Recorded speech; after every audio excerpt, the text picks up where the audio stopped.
လေငါ့ဘုံမှာဘာတွေမကျင်မနှက်ဖြစ်ဟမ် မဖြစ်ပါဘူး ဘာတွေမနာလို့ဖြစ်နေရငါချမ်းသာနေတာကိုမနာလို့နေရလားဟမ် မဟုတ်ပါဘူး ဟမ်ငါစီးပွားကိုထုံးနေထိုးနေရလား မထိုး ဘ ပါ ယ်နဲ့ကွာဟမ်ငါမပြောချင်ဘူးငါတောင်းတောင်းလိုက်ကစီးမနေပါဘူးကွာတောင်းတောင်းဆိုငါခွင့်လို့တယ်တီးခံပေးတယ်ကားမောင်းတာကွာမှန်ချလို့မရဟုတ်လားဝါပြင်းဆိုတော့မပြင်းဘူးအဲကွန်ဖွဲ့မောင်းမှန်ချလို့မရနိုင်တာအဲကွန်ဖွဲ့မောင်းမယ်ဒီခေတ်စီစေးဟဲ့လွယ်တယ်မလို့လားမင်းကားစီဖြစ်ဖို့လွယ်တယ်မလား မပါဘူး အဲ့မဲ့ဘာလို့ချလို့မရ တော့မပြန်ရသေးလို့ပါဆရာ အေးဘာလို့တော့မပြင်တာလဲ မအားသေးလို့ပါ ဘာလို့မအားရလဲ မအားသေးလို့ဆရာဟိုခန်းနဲ့ဒီခန်းနဲ့တော့ကျွန်တော်လည်းပဲမသွားဖြစ်သေးလို့ ငါဘာဟိုခန်းလိုက်ဒီခန်းလိုက်လို့ကဟမ်မင်းတို့အလုပ်ကဟိုသွားမယ်ဒီသွားမယ်အလုပ်ကမင်းတို့အလုပ်ပဲလေကားတနေ့ကုန်သုံးတယ်မနေ့6နာရီနေည6နာရီတော့ဟုတ်လား ဟုတ်ကဲ့ဆရာ အဲ့ကျန်တဲ့ချိန်မှာဘာလို့မပြင်လဲ ကျွန်တော်ဆရာဟိုခန်းနဲ့ဒီခန်းနဲ့ရှိသေးတယ် ဟိုကခိုင်းတာတရားခိုင်းတာပြောနေ6နာရီနဲ့15 6နာရီ15 6နာရီ20လောက်ထိစိုက်နေရဖွင့်သေးတယ်ဟုတ်တယ်မလားသွားပြင်လေအဲ့ချိန်မှာဟုတ်တယ်မလားမင်းဒီကောင်ဟုတ်တယ်အမိုက်ဒီမလားအမိုက်ဒီကျုံးဆိုတော့ကျုံးလားမကျုံးလား ကျုံးပါတယ်ဆရာဟုတ် ပြီးတော့ဘာလုပ်လဲ ကျွန်တော်ဓာတ်စိနဲ့မီးရှို့လိုက် ဓာတ်စီနဲ့မီးရှို့တာအမလေးဗျာဟိုကောင်လည်းဓာတ်စီကိုဖြုံးတာမင်းကလည်းဓာတ်စီကိုဖြုံးတာဓာတ်စီဘယ်လောက်တန်ဖိုးကြီးတယ်လဲဟမ်မင်းတို့မီးရှို့တယ်ဆိုတာကိုယ့်ကူစက်ကူလေးနဲ့ဖြစ်ခုလေးနဲ့ရှို့လို့မရဘူးလားဓာတ်စီလောင်မီးရှို့တော့ငါစီတွေကုန်တာဗောဟုတ်ပြီလား ဟုတ်ကဲ့ပါဆရာဟုတ် သဘောပေါက်လားမင်းတို့ ပေါ့ပါတယ်ဆရာ အေးချွေတာစုဆောင်တထေးလောင်နော်ငါချွေတာစုဆောင်ခဲ့လို့ငါဒီချင်းနေနေအဲ့တော့မင်းတို့မနာလို့ဖြစ်နေလား မဖြစ်ပါဘူး ငါစီမောမပြက်ပြက်အောင်ဖြစ်နေ မပြတ်မပြတ်ပါဘူးဆရာ နောက်တကအဲကုန်မအေးရင်အထက်မှာရက်တောင်ယူသွားရက်တောင်ခတ်ပြီးမောင်းနော်သဘောပေါက်လား ပေါ့ပါတယ်ဆရာ အဲ့ရင်ရက်တောင်ခတ်အဲကုန်မဖွင့်နဲ့ ဟုတ်ကဲ့ အေးဒီလမင်းအဲကုန်ဘယ်နှခါဖွင့်လဲ နှစ်ခါလားသုံးခါလားမအဲ့ဒါပဲဖွင့် ဘလို့နှစ်ခါလားသုံးခါလားဘယ်နှခေါက်ဖွင့်လဲငါယုံနဲ့ဒီအိမ်နဲ့အပြင်မှာ တစ်ခါတန်းဖွင့်လာတာပဲဆရာ တခါတက်ဖွင့်လာ ဟုတ် အဲ့ဒါဆိုရင်ငါယုံကနေအိမ်ကိုရောက်ဖို့ဆိုတာအနည်းဆုံးနာရီခွဲတစ်နာ45မိနစ်မောင်းရတယ်ကွာ45မိနစ်ဆိုရင်စီကဟွာလောက်ကြာမှာပေါ့45ကလန်လောက်ကြာမယ်ဆိုတော့ အော်အဲ့လိုတော့မကြတော့ပါဘူးဆရာရဲ့ နေတိုင်းဖွင့်တာလေနေတိုင်းလေဟုတ်တယ်မလား ဟုတ်ကဲ့ အဲ့တော့ဒီလမင်းကငါအဲ့စီ45ကလန်ကိုဖြတ်ဟုတ်ပြီနော်ဟုတ်လားသွားကားကြီးသွားစီသွားကားကြီးသွားစီညောင်ရေသွားစီဆိုလို့စိုက်မှာသွားမစေးနဲ့နော်ဟုတ်လား ဟုတ်ကဲ့ဆရာ ကိုယ့်ကိုပြောင်းအောင်စေးနော် ဟုတ်ကဲ့အဲ့ဒါဆိုကျွန်တော်အခုတော့တက်မှာခလုတ်သွားပြင်လိုက်မှာဆရာနော်အပြင်အဲ့မှာရေထဲတစ်ခါလေးဆေးလို့ရတယ်ဆရာ ဟဲ့ရေစေးလို့မရဘူးလေပတ်စံကုန်မှာပေါ့ရေစေးကျင်တယ်လို့အချိန်လည်းမကုန်လို့မင်းဒီကနေရေပုံးနေသေးသွားလိုက်နော်ရေပုံးနေသေးသွားပြီဟိုမှာသူတို့ခလုတ်ပြင်နေတဲ့အချိန်မှာမင်းရေစေးထားလိုက်အဲ့ဒါနှလုံးတစ်ခါတည်းပြီးတော့ဟုတ်တယ်မလား ဟိုဆရာ short လေးလည်းဖြစ်ကုန်ပါဦးမယ် ဖြစ်မဖြစ်တော့မင်းဒီကနေတော့မှရေသွင်းရှိတယ်အဲ့မှာရေသွင်းခက်ပြီးတော့ရေပုံးနေသေးသွား ဟုတ်ကဲ့ဆရာ 哎呀，no，ချီအိနဲ့ဖက်နဲ့ဘယ်လိုဖြစ်တာမင်း ဟိုအဲကောင်အရန်အေးတာဆရာ6တွေအေးလာလို့ခြေဆရာခြေတွေခဏဆွတ်တာ ငါချီအိကိုပါပိတ်လာမယ်အဲ့ချီအိဖို့ကငါလာစားတယ်ဖြတ်မယ်ဟမ်ဒါငါကောက်ရိုက်တော့မှစီးတဲ့ချီအိသွားချီအိဖို့ကဖြတ်မယ်မင်းဘာကောင်လဲမင်းကြောင်တောင်နဲ့ တော်တော်သုံး ကြောင်လောင်းမင်းကလက်လက်ပြောတော့ညောင်းတယ် ဟုတ်ကဲ့ မင်းအခုခြံထဲမှာအမိုက်ဘယ်နှပုံလဲ အော်ကျွန်တော်ပုံလာတာတော့နှစ်ပုံပုံထားတယ် နှစ်ပုံတစ်ပုံအောင်မင်းစီဘယ်လောက်သုံးလဲ စီတိတ်မကုန်ပါဘူးဆရာ1လီတာပဲကော 1လီတာ ဟုတ်ကဲ့ 1လီတာမင်းတနေ့ကအမိုက်ဘယ်နှခါနှစ်ပုံတယ်နော် ဟုတ်နှစ်ပုံ တလမှာဆိုရင်ပုံဘယ်လောက်ထွက်မလဲ ပုံ60 ပုံ60ဆိုရင်ပလင်းအနေနဲ့ဆိုလို့ရှိရင်တွက်မယ်ဆိုရင်ဟာမင်းတော်တော်များတာပဲအဲ့တော့မင်းကငါ45ကလန်ဖြတ်မယ်ဟလား ကြာ သွားမပြန်နဲ့အမိုက်ကိုဒီတိုင်းရှာဒီတိုင်းကျုံပြီးရင်ဒီတိုင်းရအောင်ရှုနော်မင်းတို့ကောင်တွေပတ်စံတန်ဖိုးနားမလို့ငါစီးပွားကိုဖြတ်နေတာမနာလို့ဖြစ်နေတာမင်းတို့သွားတောင်းကောင်းနေကွာတနေ့ကို1လီတာနဲ့ကြာဟာတလားဆိုတော့မလေးနေရမဟုတ်ဘူးငါစီးပွားကိုဖြစ်နေတဲ့ကောင်တွေဟိုကောင်ကလေးမသွားသေးဘူးလား တော်ပြီဆရာဝေးဟဲ့ငါဒီမှာအော်မင်းတော့ကန်လိုက်ကောင်မမြင်အောင်ဆောင်လား မင်းရောင်ဆောင်တော့တကယ်မမြင်တော့ ဟုတ် ဘယ်နဲ့အိမ်နဲ့အခန်းနဲ့ထားတော့ကိုယ့်ကိုအပြင်ထွက်တာ ဟဲ့အခန်းထဲမှာအဲကုန်းဖွင့်နိုင်နော်မီတာတက်တယ်ကွာပတ်စံကုန်တယ်နားလေလားဒီမှာပြင်လေကောင်းလေတန်လေဘလောက်ကောင်းတော့ရအောင်ငါပေါက်ခဲ့ပြောနေတယ်မင်းအဲ့နဲ့တော့ပြောတာဘယ်ရောက်လဲဟမ် ဟုတ်တယ် ဟာမတော့စိတ်ဘူးလို့ကွာရှာလိုက်ရတာဟမ်ရဲစခန်းတွေရောက်လို့တင်းချိုင်းကုန်းတွေရောက်လို့ ဆေးုံဆေးကန်းလောက်လောက်ပါဗျာ မင်းကသိနေဘယ်လိုလုပ်မလဲ အကိစ္စသေးရမှာတော့ ဘယ်တော့လဲပြော ဘယ်သွားမှာအခုကျွန်တော်မိမခိုးလာ ဟာမိမခိုးလာတယ် အဲ့လေ ဟာမင်းတို့အလုံးမရှိခိုင်းမရှိကောင်ကွာငါတလည်းပြတ်တယ်လည်းနဲ့မိမခိုးလာဟလား အာကျွန်တော်လုံးလုံးမယ်ဆိုတော့အခုမွေမခွဲပေးတာလေအခုကျွန်တော်မိမခိုးလာပြီเนาะအဲ့တော့ကျွန်တော်အမွေတဝက်ပေး အမွေတဝက် ဟုတ်တယ်လေ ဟာဒုက္ခပါပဲကွာအမွေဆိုမိမသိမှရရလေ ဟာမိဘသေးလို့အယိုးလောက်ဆွေးနေပြီလေ ဒုတိယမိဘကွာအကိုတယောက်လုံးရှိသေးတယ် အဲ့ရဘလို့ရိုက်တာသေမှာမဟုတ်ဘူးအဲ့တော့ဘာလဲပြောကျွန်တော်အမွေလိုချင်တယ်ကျွန်တော်မိမခိုးလာစုမြရေလာเนาะဟုတ်သိရလား ဒါကိုရဲ့ကိုကြီး ခံလိုင်းနဲ့ ကိုကနဲမိကွမနောက်နဲ့ရအကိုကြီးအဖရနော်မနောက်နဲ့ အဲ့တော့ကိုကျွန်တော်ကိုအမွေပေးအခုကျွန်တော်မိမလည်းရနော်ဟိုရင်တော့ပြောတော့အသက်20ပြည့်ရင်ပြီးမယ်အသက်20ကျော်လာတော့မိမရရင်ပြီးမယ်ဟိုမိမရအောင်လို့လိုက်တော့လေနေရာတကလိုက်ဖြတ်တာအခုကျွန်တော်မိမတကယ်ယူလိုက်အဲ့တော့ကျွန်တော်အမွေပေး ဟောမင်းလည်းကွာကောင်မလေးသနာပါတယ် ဘာကိစ္စတနာရတယ်လို့ ဟောမဟုတ်လေငငယ်ရွယ်လေးကိုမရအောင်ရှာလာ ဟာငယ်ငယ်ရွယ်မဟုတ်ဘူးကွာ ဟောတက်ကြီးဘူးလားနေ ဘာတက်ကြည့်ဘူးလဲအသက်ပြည့်နေပြီ28နဲ့ ဟောအေးကောင်မလေးပိန်းတာကွာအကျော်စီရင်သွင်းပြရမှာထင်တယ် အကျော်စီအဲ့ဒါတမျိုးအကျော်စီတွင်းအောင်ကျွန်တော်တွင်းမယ်ကျွန်တော်အမွေပေးနော်ကျွန်တော်စီးပွားရေးလုပ်မယ် မဟုတ်ဘူးတို့လေမင်းကငါပေးလိုက်မင်းခွေးပြစ်သွားမယ်နော်အမွေကတန်းပေးလိုက်တဲ့ခွေးပြစ်သွားမယ် ဟာဘာကိစ္စကခွေးပြရမှာတော့ မင်းဘာလုပ်တယ်လဲဒီကောင်နင်ဒုက္ခရောက်တော့မယ်ဒီကောင်ဘာမှမလုပ်တတ်ဘူးဒီကောင်လည်းတစ်မျိုးပဲရှိတယ်ချာချာချိန်နဲ့ရှောက်လဲမယ်သွားမယ်လာမယ်ဒါပဲလုပ်တတ်တဲ့ကောင် ဟာအခုကဒါဆိုရင်အဖေမေတွေပိုင်ဆိုင်တဲ့အမွေအားလုံးကအပိုင်စီးနေတာလားကြပြော ဟာမအဲ့စိတ်လုံးဝမရှိ ဟာအဲ့စိတ်မရှိလို့ကျွန်တော်ပဲအခုဒီရွယ်ရောက်နေဗျာအမွေလုံးဝပေးမှမပေးသေးဘူး ဟာမင်းအသက်မပြည့်သေးလို့လေ ဒီရဲ့တိုက်ရမကြည့်တော့ကျွန်တော်ဘယ်ချိန်မှရမှာတော့ကြပြော မိဘတွေကပြောကြတယ်အသက်80ပြည့်မှခွဲပေးရမယ် ကျွန်တော်လုံးရင်သေတော့မယ်ကျွန်တော်အဲ့ချိန်နေရမလားဗျာကျွန်တော်ဘယ်အချိန်မိဘရဲ့အမွေကိုဆန်စားမှာတော့ပြောအကိုကျတော့တောက်ချုပ်ဆန်စားလာတာ ဟာမဟုတ်လေမင်းနဲ့တူတူပဲလေညီလူများလူပဲလေ ညီလူများလူမလုံးနဲ့ကျွန်တော်အမွေလိုချင်တယ်အမွေရမှကျွန်တော်အပြင်စည်းဝါးရေးတွေကျွန်တော်တို့လင်မယားနဲ့လို့အိမ်ခွဲနေမယ်ဗျာဒါပဲ အိမ်ခွဲနေမှာ ဟုတ်တယ် ဒါကတော့မိဘတွေစောက်သွားတယ်လက်ငုပ်လိုက်ရင်အိမ်ကြီး ဟုတ်တယ်လေ အမွေနှစ်ကြီးဘုမလည်းအိမ်တွေအများကြီးရှိသေးတယ်မင်းကအိမ်ခွဲနေမယ်ဆိုလို့ရှိရင်ဒီလိုလုပ်ကွာငါမင်းကိုဟိုတိုင်လေးတိုင်နဲ့တွတ်လေးချက်ဝယ်ပေးလိုက်မယ်အာမင်းမင်းဒီမှာအဲ့တဲဆောက်ဟုတ်လား ဘာရိုင်းလိုက်လားကိုကဒါအဖေမိတွေပိုင်နေတဲ့နေရာလေအိမ်တွေလည်းအများကြီးရှိတယ်ကျွန်တော်ဘာကိစ္စခုနကတဲထုတ်ပြီးတော့နေရမှာလို့ကြပြော ဟုတ်ပါဘူးမင်းသိနေကျင်သားဆိုလဲဒီအိမ်မှာနေလို့ရတယ်နော်ဒါနဲ့တခုတော့ရှိတယ်စားတာတော့မင်းကငယ်တဲ့ကစီကန်းနဲ့လောက်လာငါစီကန်းကောင်းလို့လေဒီအိမ်ကမပြောက်ပြတ်တာ ရပြဿနာမရှိအမွေမပေးရင်ပြဿနာမရှိကျွန်တော်ကတော့ဟိုဒီအိမ်မှာပဲနေမှာဖြစ်တဲ့တော့ကျွန်တော်လင်မယားကိုဟိုစားဖို့တော့ကုန်တောင်းဝင်ရမှာဒါပဲ ဩအေးပေါ့ကွာငါအကိုကြီးအဖရပဲအစင်ပြောင်းတော့စီစဉ်ပေးရတော့မှာပေါ့ဟုတ်တယ်မလားကောင်မလေးနဲ့စားငါရှင်လေးတယ်နော် ဘာကိစ္စရင်လေးရတာတော့ ဩမဟုတ်ဘူးဒီကောင်တို့တေချာလုံးမှာမဟုတ်ဘူး ကျွန်တော်လှုပ်စင်တာအကူခွဲမပေးတာလေ ငါပြီး ကိုပြောတော့ကိုကတော့ဘောကောင်းနေအမိုးလေးခွဲပေးမှာဆို သူပြောတာပဲလေဟိုမှာအသက်20ပြည့်ရင်ပေးမယ်တဲ့ပြီးတော့မိန်းမရရင်ပေးမယ်ဆိုမိန်းမမရအောင်လည်းကို လို့ လို့ ရတယ်ငါညီမရဲ့ဒါနဲ့ဒီကောင်ခွေးပြစ်သွားမယ် ဘာကိစ္စကျွန်တော်ကခွေးပြပါအကူလှုပ်လို့ကျွန်တော်ခွေးပြနေတာ မမင်းအခုငါအစားတော့ကိစ္စတောင်းဝင်ပေးရမှာ ဟုတ်တယ် ရပြီသဘောပေါက်ပြီဒီမှာထုံးစံတိုင်းပဲညီမလေးငါအကိုကြီးအဖရာနေဆိုတော့ငါပဲစီမံခန့်ခွဲပေးရမှာ လုပ်ပြရမှာလေ ဒီမှာညီမလေးအကိုတို့အိမ်မှာတော့စီးနဲ့ကန်းနဲ့ကွာနော်ဘာလို့အိမ်မှာနေအိမ်စီကန်းကျောင်းမှာနေကျောင်းစီကန်းရုံးမှာနေရုံးစီကန်းလေဟုတ်တယ်မလားစီကန်းတော့ရှိရပါစီကန်းမရှိဘောပြတ်တော့မှာခွေးပြတ်တော့မယ် လာပြန်ပြီဒီကိုပဲခွေးပြခိုင်းနေ အေးအဲ့တော့ကိုကြီးစီစဉ်ပေးမယ်မင်းနဲ့ကလည်းငငယ်လေးတဲ့ကိုစီကိုကနေနေလာမင်းတည်ရနော်ကျုပ်နှလုံးမင်းတစ်လုံးငါတစ်လုံးဟုတ်တယ်မလားဒါပဲ မဟုတ်လေအခုကကျွန်တော်မိန်းမရလာပြီလေကျွန်တော်မိန်းမတကူတော့လာမယ်လေ မင်းမိမကိုတာမင်းတစ်ချမ်းပေးလိုက်လေသူကငါမိဘတွေမွေးထားတဲ့သမီးမဟုတ်ဘူးလေငါအဖေသမီးမဟုတ်ငါမေသမီးမဟုတ်လေမင်းယူလာလို့မင်းယူလာငါယူလို့တော့ရတယ် ဟောဘာကိစ္စကြည့်ပါလားခင်ဗျာ သဘောတရားပြောပြတာလေ တင်းလာပြီတော့ ဒါပေမဲ့အခုအမျိုးတော်ပြီလေ အေးလေမျိုးတော့ပြီဆိုတော့သူ့အတွက်ကိုကျွန်တော်တို့လှုပ်ပေးအောင်လေကို ကဲဒီလိုလုပ်လာဟာမင်းတည်းကနေတစ်စိတ်ငါတည်းကနေတစ်စိတ်ပေးလိုက်အဲ့ဆိုလို့ရှိရင်သူ့အတွက်တစ်ချမ်းရမယ် ဒီတော့ပြန်ပြီးတော့ဗျာ လကားစားတာပါကျဲဦးလောက်ကတော့ပြဿနာဖြစ်အောင်ခုနတိုင်းပဲလုပ်လိုက်ဟုတ်လား အေးလေအစိုးရအဲ့တိုင်းလုပ်နေတာမဟုတ်ဘူးလားလို့ အေးခုနတိုင်းလုပ်လိုက်ဆိုတော့တယောက်တစ်လုံးစီတော့ပေးလိုက်တော့မယ်လို့ပုံပြ အဲ့လိုဖြစ်ရမှာ ဒါပဲဒီတော့ပုံမရအောင်နော်ဟုတ်ပြီအဲ့ဆိုကော်ဖီမစ်နှစ်ထုပ်ဆိုတော့မင်းတစ်ထုပ်ငါတစ်ထုပ်ဒါပဲ ကျုံမကျွန်တော်မိန်းမရှိတယ် မင်းပါစတဲ့တစ်ထုပ်လုံးလောင်းထားလိုက်ပြီးတော့မှအေးရိုမက်တစ်တောင်ဆန်သေးတယ်မင်းကလေမင်းကိုယွန်းနေတယ်တွေ့လား ကျွန်တော်ဂျွန်နာမို့အကိုလုံးပြတယ်တော့သူယွန်းနေတာနော်ရှားတယ်ဟာတယောက်တော့တောက်မယ် ပြီးတော့အဲ့တော့အိမ်မနေအိမ်မစီးနဲ့ကန်းနဲ့နေရမယ် ရပြီ အခုတည်းကကြိုပြောရမယ်နော်ကမလေးနေတကောင်ကြွမလား ဟာမင်းတို့ကောင်ကြွမှာကျွန်တော်မိန်းမအဖေရောအမေရောညမရောရောက်ပါအောင်ရှိတယ် အေးရှိတယ်ဆိုလည်းမလာသေးနဲ့နော်ငါအိမ်မှာဒဇိန်းဆိုလို့မင်းနဲ့ငါနဲ့အပြင်ဒဇိန်းဆိုလို့မင်းမပဲငါလက်ခံတာနော်ဒါတော့မိန်းကလေးပြနေလို့လက်ခံတာ အကိုလည်းမိန်းမယွန်ရင်အဲ့ဒါကိုမှတ်ထားနော် ဟာတစ်သက်လုံးမြူငါလူယိုကြီးဘွားနဲ့ပဲ ရတယ်ယူရဲဆိုရှိရင်မှတ်ထားနော် မိမကိုအားကိုးစရာမလိုငါမှလက်ရှိတယ်ဟော ဟောဘာ ကိုတက်တဲ့ကိုချက်လို့ရတယ်ပြုတ်လို့ရတယ်ရှော်လို့ရတယ်ဖုတ်လို့ရတယ် ကျွန်တော်ပြောနေအဲ့ဒါပြောနေတာမဟုတ်သူရဲ့ညီကိုမောင်နှမတွေပါလာအဲ့ဒါကမှတ်ထားနော် တိတ်တိတယ်သတိရတယ်မှတ်ထားမယ်သွား ရပြီပြဿနာမရှိထားလိုက်တော့အကုန်လုံးအကိုတောင်းဝင်ယူလိုက်မယ်သုံးဖို့ဆွဲဖို့နော် ရတယ်တခုတော့ရှိရနော်မှတ်ချက်နေကင်းဘက်ဘယ်တော့မှအိတ်ခမ်းထဲမဝင်ပါနဲ့ ဟင်ဒါမျိုးလို့လေ အိတ်ခမ်းထဲဝင်နေတော့အဲကွန်ဖွင့်ပါလေမိလာတက်မယ်လေညာအိတ်တော့မှအဲကွန်ဖွင့်ပါအေးဖွင့်ပြီးလို့ရှိရင်လေတိုင်မာနဲ့ထားပါမင်းတို့အိတ်ပြောမဲ့အချိန်ကိုမှန်းပြီးတော့တိုင်မာနဲ့တခါလေးပိတ်ပါဒါတွေကမင်းသိနေပြီသားကိစ္စတွေ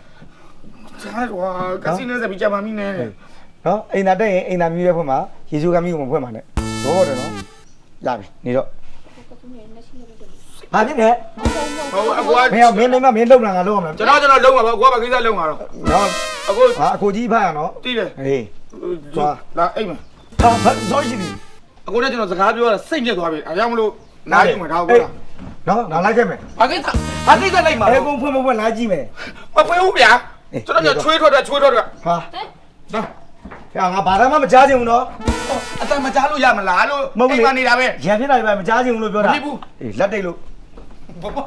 ဘာလို့လက်တိတ်တာတော့ ရံဖြစ်ရင်လက်တိတ်တယ် စကားရှောက်နေတာပဲဗျာ အမတန်အားနာပါတယ်ဗျာအခုလေခါခါသေးသေးညင်ရတာလေကျွန်တော်တို့စိတ်မကောင်းပါဘူးဘာလို့ဆိုဟိုလေအခုကလည်းအလုံးလည်းသိတဲ့အတိုင်းပဲဟိုမြို့တစ်မြို့မှာနေကြတယ်ဆိုတာကဟိုအဲစင်းဘာညာလည်းထိုင်ကြရတာကိုနော် မပုံနေ မပုံနေပါပါလေလေမပုံနေပါလေ ဟုတ်လား ရပါလေ ပါတယ်ဆိုပေမဲ့လေသူကလာစစ်တဲ့ခါကျအေးပြန်မယ်လေအဲ့လိုမျိုး ဦးရဒါရနဲ့ဒဇိမ့်လည်းမဟုတ်ဘူးလူနဲ့ကျွန်တော်လည်းညာလို့ဒါပတ်သက်တယ်ကျွန်တော်အဖေမီဆိုလည်းမဟုတ်ဘူးအခုချက်ခွလူကြီးတွေအခုသိပါတယ် ဟိုတီးတယ်အဲ့တီးတယ်ကိုတာတော့လေကိုတာတော့ကနားသွားပြီခုနောက်ဥက္ကရာအစ်ဖြစ်တော့နောက်ဥက္ကရာနဲ့ကြာကျွန်တော်နေတိတ်တယ်မခင်ဘူးမတိတ်မစုံတဲ့ခါကျ ဟုတ်လားပူတော့ဘောကောင်းပြီးတော့ဟုတ်နော် သဘောကောင်းတဲ့ဆိုလည်းသူကအဲ့လိုသူကောင်းနေတဲ့လူကောင်းတယ်မကောင်းနေတဲ့လူကြာသူကသူအဲ့လိုစိတ်ထဲမှာသူအဲ့လိုဖြစ်မှာပေါ့လေဒါနော် ရပါတယ်ဒါရပါတာရဲ့နေ ကျွန်တော်အားနာတာပါ ကျွန်တော်လည်းအားနာပါတယ် တော့ပါဘူးခင်းနေတော့ပါလိုက်တော့ ဟိုမဟုတ်ဘူးရဟိုလေမီးကလည်းတိတ်မမှန်တဲ့ခါကျအဲကောင်းလည်းမအေးတော့ပူမှလည်းဆိုတာပါပါတယ် ဒီလိုဒီရန်နာလေးမှာပဲအဲ့လိုမျိုးအိတ်လေ ချင်ရန်ကြိုက်တာမလေးချီအောင်သွားအောင်ပဲ ကျွန်တော်ရှိပါတယ် ဟိုချင်အောင်ကြီးပဲပြန်သွားတဲ့ခါကျချင်မလေးကြိုက်တာမင်းလည်းသိတဲ့နဲ့ခြုံနေများတာကိုကျွန်တော်ပန်းချန်ချင် နေပါစေတော့ဟိုသမီးလေးအဆင်ပြေလားလို့အမေကလာကြည့်တာပါအဆင်ပြေဆိုရင် အော်ဒီလိုအရန်လည်းအားနာပါပြီဒီကဒါသူလို့ရှိရင်တို့က ဆက်လည်းမဖျားလေးပူပြီးတည်း ဟုတ်တယ်ကိုကြီးသိတယ်ဒါလေးကခမီခမလို့တော့ဖြစ်နေပြီဟိုအကိုကြီးဖတ်ရလေကျွန်တော်ဟုတ်တယ်မလားဒါဒီညီမလေးကလည်းသမီးလို့ဖြစ်နေတာဆိုတော့ခုမှတတိရတယ်ဗျာကျွန်တော်တို့ပိုင်တဲ့အချမ်းပဲဟိုဘက်မြေဆောင်တို့လေးမှာတွေ့လားဟုတ်တယ်ကျွန်တော်ညီကိုနေရာပိုင်တာလူမနေလို့တယ်လီဆေးပေးတယ်လီဆိုရတာအဲ့မှာနေလိုက်ကြပါလာ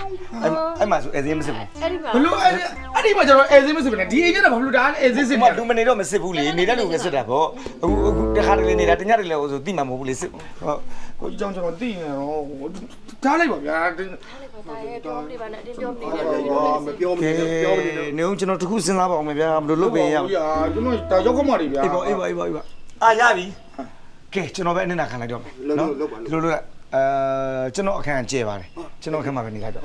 အဆင်ပြေတာပါ အဲ့ဒါဆိုအဆင်ပြေဖို့ဟုတ်အဲ့ကျမတို့လင်မြန်းနေအောင်နေလိုက်မယ်လေရပါ မဟုတ်ဘူးလေအကိုကြီးကဟိုဘက်ဆေးပေထဲမှာနေအမဒီမှာနေလို့ ကိုမမနေမှာ ငါသူနဲ့ပဲလေ ဘယ်လို သူနဲ့ပဲလေ အဲ့ဒါဟိုတညို့ထိုးလေ ဆေးပေထဲမှာကောင်းနေလိုက်မယ်လေသူနဲ့ပဲလေကောင်းနေလိုက်မယ်လေ တာ နေနေနေနေနေ အမေကဟိုနေပင်နဲ့ခွဲလို့မရအောင်အမေတေးတေးကြောက် ကဲမထူးပါဘူးဒီလိုလုပ်လိုက်တော့မထူးတယ် ဟောအမရဲ့အမယောက်ျားတရေတောင်ကြောက်စရာကောင်းပါပြီအမဝေး sorry ဟိုဒီလိုလုပ်ကိုဖျားဘူးလာတာဆိုတော့တရက်နေ့ပဲဆိုတော့ဟိုတယ်ကငားနေလိုက်တော့အမေပါပတ်စံတော့အမေတို့ဖေတို့ဆိုင်ပေါ့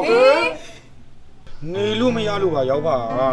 ါနေလို့ရငါနေရမင်းနဲ့ငါနဲ့ဒဇိမ့်နေမဟုတ်မင်းကြောင့်ငါယူထားတာနော်ဟိုတခေါက်ပဲငါကိုပြောတာအမေနဲ့အမေရောက်လာတော့အဲ့မှာဒီမှာမထားနိုင်ဘူးလို့ဘာလို့ညာလို့ပြောငါဘယ်လိုမှပြောတယ်ငါရောက်မှငါတအားအားနာအဲ့တော့မင်းကိုဟိုငါရောက်မှပြန်မပြောဘူးလား နော်ပြန်တော့ပြောရလေငါအဲ့လိုကြီးထင်မထားလို့ပေါ့ကွာအခုကလည်းငါလည်းအကြာကြီးနေမှာမဟုတ်ပြီးတော့တကွေးတခါရငါမနေ့ကျရင်လိန်ကွင်းချင်းကွင်းတက်တော့မှငါအဲ့ဒါကြောင့်မို့လို့ဟိုအဲ့ရနေဆိုနောက်ကျမှဆိုလို့အဲ့ဒါကြောင့်မင်းတို့အိမ်မှာတညတာလေးပဲငါအိမ်မှာအကြာကြီးလည်းမဟုတ်ဘူးကွာ ဟုတ်ပါတယ်ကိုကြီးရဲ့ကိုကလေအပိုတွေပြောနေတာမဟုတ်ဘူးကိုရဲ့အကိုကြီးကအဲ့လောက်ကစီးနေတာကိုကြီးပြောမရဆိုမရပါကိုကြီးရဲ့ ဒီကအိတ်တာအဲ့လောက်ရင်မရှိဘူးသူကအိတ်ရင်ကျွေးရမှာအဲ့ဒါတွေရဲ့နောက်အဲစင်းသွားတိုင်ရင်ပတ်စံပြီးတော့အဲ့ဒါတွေကိုသူကကက်စီနေတယ်လို့ဘလို့မ ရတယ်ပြဿနာမရှိဘူးအဲ့စင်းလည်းငါပတ်စံနဲ့ငါတိုင်မယ်ဟိုကျွေးတာလည်းအဲ့လိုမဟုတ်ပါဘူးကွာပြဿနာမရှိပါဘူးငါကြောတခင်းလာရရင်တော့ပြီဟိုငါညမတယောက်လုံးပေးထားတာကွာမင်းကလည်းအစီအပြောလိုက်ပါ ကျွန်တော်တို့ကဘာမှမဖြစ်ဘူးလို့အဓိကအိမ်မှာပြဿနာတက်နေတာကျွန်တော်အကိုလို့ကျွန်တော်ကိုကြောင့်မသိလို့ပါရောက်ပါငါနေကိုင်းမှာလည်းတောင်းဖို့ဆိုဟိုတော့ပါဟိုတကယ်အဆင်ပြေတယ်ဆိုဟိုတနေရာမှာနေလို့ရအောင် ဟောရတယ်ပြဿနာမရှိဘူးအဲ့ဆိုလည်းငါအိမ်မှာမဟုတ်ဒီဘက်မှာပဲအိတ်တော့မယ်ကွာ ဟောဒီပေါ်မှာအိတ်လေဒီ channel မှာပဲလေပြဿနာတက်မှာဆိုတောင်းမှာရောက်ပါရာငါအကိုငါမပြောပြသေးတော့ဟိုတခြားနေရာမှာအိတ်လို့ရအောင်လုပ်ပြီးပါနော် ကဲတော်မင်းတို့လည်းတော့ကဖြစ်မနေကြအောင်နဲ့ငါလည်းငါဖြစ်တယ်လို့ဇေယျမှာပဲသွားအိတ်လိုက်တော့မယ်ကွာ အဲ့ဒါမကောင်းပါတော့ဘူးအဲ့ဒါမကောင်းပါနော်နော်အဲ့ဒါမကောင်းနော် ဘာမဖြစ်စရာအကြောင်းရှိလဲဖြစ်တယ်ဖြစ်တယ်နေဦးနေရမှာပေါ့ဟာကလေးတယောက်တည်းပြန်မစိတ်မချပါဘူး ကိုရဲ့ဟိုဒါစုနဲ့ရဲ့ညီမဒီမှာတရက်နေ့ရက်နေမှာမဟုတ်ဘူးကိုကြီးဟိုတင်တန်းတက်မှာဆိုဒီမှာလားနဲ့ချီကြမှာဘလို့မ အဲ့ ဖြစ် ဒါကြောင့်ငါစိတ်မချတာဗောလာနဲ့ကြည့်ပြီးဘောထားဆောင်မနေပါလေနေထိုင်စားရတော့ဘယ်လောက်ခက်ခဲမလဲကလေးတယောက်တည်းကလေးရွယ်လေးရွယ်ရှိသေးတယ် မဟုတ်ဘူးကိုဒီရက်ကွက်ကြောင်နဲ့ကိုတိရသားနဲ့ကိုရဲ့လားနဲ့ချီနေမှာတရက်နေ့ရက်တောင်အဲစင်းကမပေးတဲ့ကိစ္စကြီးကို အိုးအေးအဲ့အဲ့ဆိုလို့ပြောမယ်ငါတကယ်ချင်းလေးဥက္ကဋ္ဌပြန်ဖြစ်သွားပြီလားဟိုတကောပြုတ်သွားတာသူပြုတ်တာမဟုတ်သူအဲ့တော့ခဏခွင့်ယူသွားတာတဲ့အခုဥက္ကဋ္ဌပြန်ဖြစ်သွားပြီသူရှင်းတော့အဆင်ပြေတယ်ငါနဲ့ခင်တာဟုတ်ပြောပြလိုက်မယ်အချိုးချောင်းလေးဒါလေးကကိုကလေးပါဟိုကိုတူမလေးပါညီမလေးပါဟိုဒီမှာတင်တဲ့မှာမလို့တလားလောက်ပဲနေမှာ မဖြစ်ပါဘူးကွာကဲနဲ့နေတာဟာအဲ့မှာအဆောင်မသားငါနေငါကိုကြောင်ငါတိတယ် ဟုတ်ပါတယ် မင်းငါချောင်းပါသေးတာလေ မဟုတ်လေအကွက်ဒီမှာလေရောက်ခမလာတော့လည်းအဲစင်းကမရနေဖို့တိုင်မလဲအစီမရောက်ခလာတော့လည်းအကိုစင်မပြေဘူးလို့ပြောဆိုလို့ကျွန်တော်ပြောလို့ တဲ့ရွယ်လေးရလာတော့ကိုချင်းစာတက်လာတော့သိလားကိုချင်းစာအော်ငါတို့စားတယ်လို့ပဲစားချင်ပါပဲနေရောက်ကျုပ်တလုံးမဟုတ်ဘူးနော်အခုငါကျုပ်ကတ်တွေဝယ်ထားတယ်အများကြီးပဲချက်ကျွေးနော်ကျုပ်မဟုတ်ချက်သားရေကတက်တာလည်းပြန်သုံးလိုက်ပြီရေကတက်တာလည်းပြန်သုံးလိုက်မဟုတ် ရပါတယ်ကိုကြီးရဲ့ဟိုကိုကြီးကိုလည်းအားနာတယ်ကျွန်တော်ခဏညီမလေးရဲ့အမျိုးတွေကလာနေတော့ကိုကြီးတကယ်အားနာတယ်အဲ့တော့ရတယ်ညီမလေးကညီမကိုအဆင်ပြေသူပဲမျိုးထဲမှာကောင်းတဲ့ပုံမှာ ခွဲကြတယ်ပဲညီမလေးအမျိုးဆိုတာကိုကြီးအမျိုးပဲလေညီမလေးကိုကအမျိုးပြည့်သွားပြီကိုအမျိုးပြည့်နေပြီနောက်ထပ်ပြီးတော့လည်းအမျိုးပြည့်ရအောင်ပါ ဘလို့မျိုးပြ မဟုတ်လေပို့ပြီးရင်းနေလာပြီအမျိုး မဟုတ်ဘူးအကိုဟိုကောင်မလေးလည်းအသက်ကလည်းပြေးသေးတာမဟုတ်ဟိုဒီ ရကွက်ပြည့်သေးလို့ကောင်းတာလေဘလို့အသက်မပြည့်မဟုတ်အသက်မပြည့်သေးတာကောင်းတာဆိုအဒီအိမ်မှာနေကကောင်းတာလေအသက်မပြည့်သေးတော့မင်းအပြတ်မသွားနေငါစိတ်မချဘူး အေးအဲ့ဒါကိုပြောနေတာဗောဒီရက်ကွက်ကလူတွေရဲ့အကြောင်းနဲ့တည့်ရသွားတဲ့ကို မင်းမျက်လုံးမှာဖြစ်နေအေးမဟုတ်ပါလား ဟုတ်လေဒီရက်ကွက်ကလူတွေအကြောင်းအကိုတိတော့ တိတယ်ဒီဘက်လူတွေငါလည်းအကုန်လုံးအဆင်ပြေတယ်ကလေးဟာဟိုဦးအရှိမပဲနော်ကလေးနော် တကယ်နေမတော့ဘာကနေ အော်ငါခံအချိန်ပဲလေကိုခံမလို့ဘလို့ငါလည်းနေမှာပေါ့ဘလို့ဟုတ်ငါလည်းပြောလို့စီကန့်လိုက်မယ်ကွာငါပါတီရှင်းကလိုက်မယ်ကွာကန့်လိုက်မယ်လားမို့ ဟိုနောက်မှလည်းအိမ်ကြီးရှိနေတာပဲအဲ့မှာပေးနေလိုက်ပေါ့ ဝေးနေညမညဆိုကလေးတယောက်တည်းကြောက်မယ်အဲ့ဒါဒီလိုလဲကလေးအဲ့နောက်ကဟိုမှာဟိုဘယ်လိုလေးရှိတယ်အဲ့မှာဦးနဲ့နေလိုက်နော်ဦးစီရင်ပေးမယ်လို့အဲ့မှာနေလိုက်လို့နော် အဆောင်မနေလဲပတ်စံကိုမတူကိုရက်လက်တာစိတ်ကပြောင်းသွားပြီဆိုတော့ဒီအိမ်မှာပဲနေ ကိုချင်းစားသွားပြီနော်အဲ့တော့ဟိုကလေးနေထိုင်စားရတော့ဘာမှမပူနဲ့အော်ဟိုဖယ်ရီမစီဘူးလို့ပြောလိုက်နော်ကိုကြီးကိုယ်တိုင်လိုက်ပို့မှာနော်ပို့မှာ ကိုစီကုန်တာဗောကိုရက် အော်စီဘလောက်ကုန်ပါလဲကွာမင်းကလေဒီကြောင့်ကဲဖယ်ရီနဲ့လားလိုင်းကားနဲ့လားဘလို့ငါစိတ်ချမလဲ ကိုကြီးတင်မှန်းပါတယ်ကိုကြီးကိုယ်တိုင်မောင်း ကိုကြီးကိုယ်တိုင်ပို့မှာဟိုကောင်တွေကမောင်းအဲကုန်းမဖွင့်ပါမဖွင့်နဲ့ အော်အဲ့ကိုကိုတက်နိုင်ပါပြီလားကိုကြီး တက်နိုင်တယ်မဟုတ်အရင်ကဒီကောင်တွေစီကမရှိလို့ကိုကြီးကတားနေတာအခုမှကလေးမဟုတ်ဘူးနဲ့စစ်စရာလေးကြီးစမ်းမအောင်ဂျပန်ကားတွေကကောင်မလေးကြတော့ ဘယ်လိုဂျပန်ကားတွေရတော့ မလို့ဂျပန်ကားတွေဂျပန်မင်းသမီးနဲ့တူတယ် ဟောအေးဗောဂျပန်မှာဒီလိုကြောင်းဟုတ်တယ်ကိုရရမ်းကြည့်တယ်တကြောင်းသူလေးတွေလေအဲ့လိုပုံစံမျိုးလေးတွေဝယ်စစ်စရာလေးကောင်းတယ်အဲ့ဆိုကဲငါခင်မလေးခင်မအေးစစ်စစ်လေးနေလိုက်တော့ လုပ်ပါနဲ့ကလေးကိုစိတ်ရှက်တော့မယ်လာကလေးသွားရအောင် ဘယ်လိုလို့ သူ့ခံလိုက်ကြမယ် သူ့ခံသူ့မှပြပါလိမ့်မယ်ကိုရက် စိတ်မချပါဘူးသူ့မနဲ့ငါစိတ်မချပါ ဘ ဘူး လို့စိတ်မချ စိတ်ပြလိုက်မမလေးရပါလေညီမ အေးမဟုတ်လေတေချာမပြတတ်မှာဆိုလို့လေ ဒီမှာကန်တူချာလေး ကောင်းတယ်ကလေးနော်အေးနေ ဘလို့ကလေးကကောင်းတာ ကောင်းတယ်ဟေးကလေးတို့ကောင်းတယ် ဘာလို့ကလေးကကောင်းတာလဲ စိတ်ဓာတ်ကောင်းမဲ့ပုံဒီနောက်ကကြည့်ကိုသိတယ်စိတ်ဓာတ်ကောင်းမဲ့ပုံ ကျွန်တော်သိနေတော့ကိုတော့ အေးသိကိုဝင်နဲ့ကိုတာကိုဝင်နဲ့ကိုတာအေးဖြစ်သေးပါငါလိုက်သွားမှဖြစ်မှာပါလေရလာဟဲ့ တော်တော်တနာယူပါတယ်ကွာတော်တော်တနာယူပါတယ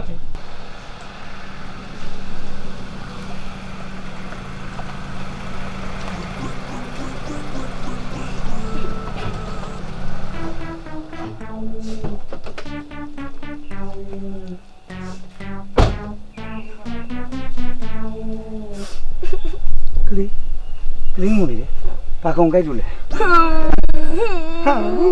မနေလို့ဘာကောင်ကြိုက်လို့ငိုတာလဲ အကောင်ခိုက်စရာလား မသိဘူးလေအပြောင်းမထင်လို့အကောင်ကြိုက်လို့ငိုနေရလားလို့ အကောင်ခိုက်လို့မဟုတ် ဘာဖြစ်လို့ ခလေးရဲ့တငယ်ချင်းတွေကလေတိလားတင်တန်းနေတက်နေကြပြီ ခုကလေးလည်းတင်တန်းတက်နေရပဲလေ ဟုတ်မဟုတ် ဦးရရတာ ဟိုဒီတင်တန်းမဟုတ်ဘူး ဘာတင်တန်းတော့ ဟိုခလေးတငယ်ချင်းတွေကလေဟိုစကင်ငယ်တင်တန်းတို့စပင်တင်တန်းတို့လက်သေးတင်တန်းတို့တက်နေကြပြီ နောက်တင်တန်းတစ်ခုတက်ကြတာပေါ့ ဟုတ်တယ်ဟာခလေးမလေးပတ်စံမရှိဘူး အော်အေးကဲပါကလေးရဲ့ဟိုတင်တန်းကြီးကဘယ်လောက်တောင်မလို့ တိတ်တရတယ် တိုက်တယ်အာရတယ်ကလေးကတိုးတက်အောင်လုပ်တာပဲကဲပါဘာမှပုံနေနဲ့အဲ့တင်တန်းကြီးဦးပဲပေးမယ် ဟာဦးတကယ်ပြောတာနော် ခေဖို့ ဦးကချစ်စရာကောင်းလိုက်တာ အော်ဘာဖြစ်လဲကလေးတင်တန်းကြီးပြမလို့ပြောပြီးသွားပြီလေ မဟုတ်ဘူးဟိုကလေတင်တန်းတငယ်ချင်းတွေကလေကိုပိုင်ကားရေးစီးကြတာ အေးလေကလေးလည်းကိုယ်ပိုင်ကနေပဲလိုက်ပို့ပေးနေရပဲလေ အိုက်ကားရဦးလိုက်ပို့ပေးနေရလေ အေးလေ တိုက်စီနဲ့သွားဖို့ကြတော့လဲအဆင်မပြေဘူးအဲ့ဒါကလေးကားတစ်စီးလောက်လိုချင်တယ် ကားတစ်စီးလောက်လို့ရှင်တော့အိုးအေးဟုတ်တာဗောမင်းကလေးကသူများတွေကကိုယ်ပိုင်ကားနဲ့မောင်းပြီးသွားတာဆိုတော့ကလေးလည်းကိုယ်တိုင်မောင်းပြီးသွားခြင်းမှာဗောကောင်းပြီလေအဲ့ဆိုဦးကလေးတို့ကားတစ်စီးကြည့်ပြီဟုတ်ပြီဟောဘာဖြစ်ပြန်ပြီလဲလို့ ဟိုအဲ့လိုပြောရမှာဘူးဟိုကလေးကလေဟိုကလေးပါကလေးကိုယ့်ကိုသွားပြီးတော့ကလေးစိတ်ဓာတ်တယောက်တည်းသွားပြီးဝဲချင်တာ အော်ကိုယ်တိုင်ရွေးပြီးလိုချင်တာကလေးကကလေးလိုချင်တာလားမဟုတ်လေအဲ့ကလေးကလိုချင်တာလားလို့အဲ့ကလေးရအောင်ဦးလုပ်ပေးမယ်နော်ကလေးရပြီသားမှတ်လိုက်တော့မဟုတ်ဒီကားကိုကလေးရပြီလို့ကဲဒီလိုခဏနော်ခဏလေးဒီလိုလုပ်ပေးမယ်ခဏနေအိုးကဲဒီမှာဒီမှာဖုန်းပြောလာတာဆိုမင်းဦးရဲ့တင်ငယ်ချင်းဇော်မင်းဆိုတာရှိရကားရှိုးလုံးနော်မဟုတ်ဘူးလေတန်းဦးဆက်ပြီလို့ဦးဆက်ပြီအေးဟေးဟယ်လိုအေးတင်ငယ်ချင်းရပါ့အေးဟိုလေမင်းစီမလေးကွာကလေးစီကားလေးတစ်စီးလောက်ရှိလားမဟုတ်လေငါကလေးစီပေါ့ကွာမင်းကလေးစီလို့ရတဲ့ကားကောင်းကောင်းလေးရှိလားလို့အေး juice တွေပဲအေးကောင်းတယ် juice တွေစနေ juice တွေကောင်းတယ်နော်အဲ့ဒါဆိုမင်းကလေးစီကတားလာတယ်သိလားဟုတ်ပြီအဲ့ရပါ့ငါလွတ်လိုက်မယ်အဲ့ကလေးကိုသူလိုချင်တဲ့ကားကွာသူကြိုက်တာလည်းညို့လို့ပြီးဝယ်လိုက်မယ်မင်းပေးလိုက်ဟုတ်ပြီလားနော်ဟုတ်ပြီနော်အေးဟုတ်ပြီခဏနေလွတ်လိုက်မယ် ကလေးနာမည်နဲ့နော် ဟုတ်တယ်ကလေးနာမည်နဲ့နော်ရအောင်ကလေးမိနာမည်လည်းပါတယ်နော်အဲ့ဟုတ်လေကလေးမိနာမည်မဟုတ် ကလေးနာမည်ငါကလေးမသိရမလားအေးငါလွတ်လိုက်မယ်နော်ရပါအေးဒါပဲနော်ကဲဟုတ်ပြီကလေးရပြီလို့သာမှတ်လိုက်တော့ကလေးကားရပြီလို့ဘာတွေတွေးနေရလဲကလေး မရသေးဘူးဘာမရသေးတာလဲဝယ်ပြီလေ ကလေးလေကလေးတငယ်ချင်းနေနဲ့လေအဲ့ကားလေးကိုစီးပြီးတော့ချောင်းကသွားချင်တယ်သွားပေါ်ကလေးဝယ်ပေးပြီးသွားပြီသွားလေငါဦးရတာဘာလဲလို့ ကလေးလေလမ်းပါလေဟိုလမ်းမှာစားဖို့တောက်ဖို့ရဟိုတယ်စီးရပြီးတော့တငယ်ချင်းတွေကိုမဟုတ်ဝယ်ချင်ဘူးကလေးမှာပတ်စံမရှိဘူး ဩဟုတ်တာဗောချောင်းသားသွားတယ်ဆိုပတ်စံကုန်တာလေးက60 90 80 90လောက်လိုချင်တယ်လေးက60 90 80 90ဩအေးဟုတ်ပါပြီကလေးရေဟိုဒီလိုအော်ငါဦးရလိုက်တော့ခက်ခဲဆိုပြီးတော့မယ်ကလေးဟိုဒီလိုဦးအဲ့ကားတကလေးမောင်းပြီးတော့ချောင်းသားကိုသွားအဲ့ကားပေါ်မှာဦးရဲ့တငယ်ချင်းကားရှုံးတာတငယ်ချင်းကိုပဲမဟုတ်ဘူးသိန်း100တင်ပေးလိုက်လို့ပြောလိုက်မယ်ဟုတ်ပြီလားအဲ့ဆိုကားတလေးမောင်းပြီးတော့ချောင်းသားတငယ်ချင်းနဲ့သွားဟုတ်ကလေးခါရက်ကလေးပြရမှာနော်3ရက်ပြင်ဖို့မနေအောင်နော်3ရက်ပြင်တယ်ပြန်လာခဲ့တော့ရပဲတကယ်ဦးတကယ်ပြောရနော်ပြန်လာရင်ကလေးနဲ့ကလေးရအောင်လုပ်မယ်နော်ကလေးတင်တန်းရအောင်လုပ်မယ်လို့ဦးတကယ်ပြောရနော်ဦးအဲ့ဒါမှချစ်စရာကောင်းတာကလေးသွားရမယ်နော်ကလေးသွားရမယ်ကလေးပြင်စရာရှိရင်တော့ပြင်စရာတော့တတာအမလီကလေးနည်းနည်းကလေးမှုပါလားပြောနေမမလည်းပြောအခုဘာလဲဟမ်မပြောလို့ရမလားအမေကငါ့ကိုယုံကြည်စိတ်ချပြီးငါ့စီမှာအပ်ထားတာလေမင်းကဒီတော့လည်းပြောနေတာဟာနင်းမငါမင်းကတော့ငါအမေကိုဘယ်လိုမျက်နှာပြရမှာလဲဟမ်ဟဲ့ငါမင်းကိုမျက်နှာဘယ်လိုပြရမှာလဲပြောလေနင်းကြီးနဲ့ကြောက်ပြောနင်းညီမလုပ်ဘူးမဟုတ်ဘူးပါဘာလဲကလေးပါဖြစ်လို့လေလို့အေးအခုအဲ့ကလေးမဟုတ်လို့ပြောနေတာတိတယ်ကလေးမဟုတ်တော့တိတယ်ကလေးမဟုတ်လို့ကလေးဖြစ်အောင်လို့ကလေးလုပ်ပေးနေတာဟောဘာဒီပြောနေမှမသိဘူးဒီမှာပြဿနာတက်တာနောက်ငါတို့နဲ့လာမပတ်တဲ့ဟာဒါပဲဟာဘာလို့အဲ့လိုစကားချင်းနေပြန်ဘာဖြစ်တယ်လဲကလေးဘာဖြစ်တယ်လဲဘာဖြစ်ရမှာတော့အဲ့ဒီကလေးကလင်းနောက်လိုက်သွားလို့အိုးကလေးကလူကြီးဖြစ်တော့လင်းနောက်လိုက်တာပေါ့ကောင်းနေဟာကလေးကနောက်လိုက်ပါတယ်ဟုတ်တယ်ဟာချောင်းတော်သွားမယ်ဆိုလို့လေငါကားဝယ်ပေးလိုက်တာလေပတ်စံသိန်း100လည်းထည့်ပေးလိုက်တာလေသိန်း100ငါပတ်စံတွေပါသွားပြီပေါ့ဟာကလေးကပြန်လာကလေးရအောင်လုပ်မယ်လို့ပြောတာအခုကကလေးရအောင်သူများနဲ့သွားလုပ်တာပေါ့ငါတော့ခွေးဖြစ်ပါပြီကွာ